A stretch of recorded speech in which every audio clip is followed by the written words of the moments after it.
And a new, very dangerous drug targeted to teens makes its way into New Mexico.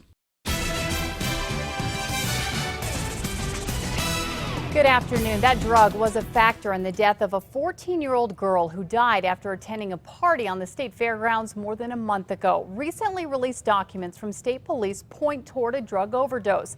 And the drug of choice, a pure form of ecstasy known as Molly. News 13's Kayla Ayers is live in the Newsplex with more. Kim, law enforcement started seeing Molly or MDMA here about 5 years ago. Since then, the drug has made inroads in the club and rave scene with now fatal results. Hannah Brush and her friends went to a foam party at Expo, New Mexico the night of August 10th looking for a good time. According to state police, the 14-year-old seen here that night took a pure form of ecstasy called Molly or MDMA. 3 times more than her friends. Drug Enforcement Administration officials say Molly is marketed toward the rave and club scene at people as young as 12. The same thing is what was marketed in the early 2000s and late 90s as ecstasy.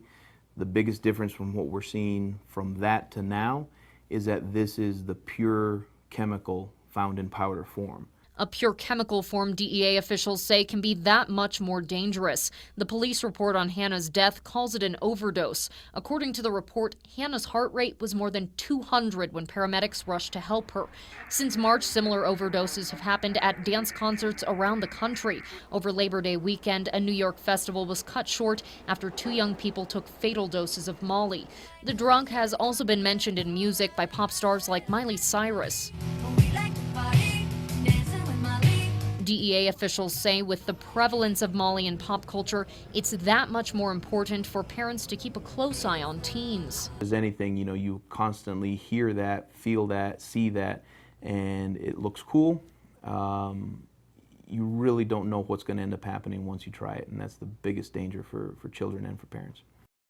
While Molly is supposed to be the pure form of ecstasy, the DEA says that people purchasing the drug don't know if it is MDMA or another synthetic chemical meant to mimic the drug. The toxicology report for Brush isn't yet complete. Kim, back to you. Okay, thanks, Kayla. Now, even though Molly is clearly being used here, the DEA says spice is still the most popular and largest threat to young people in New Mexico who haven't started using the harder drugs like heroin and meth.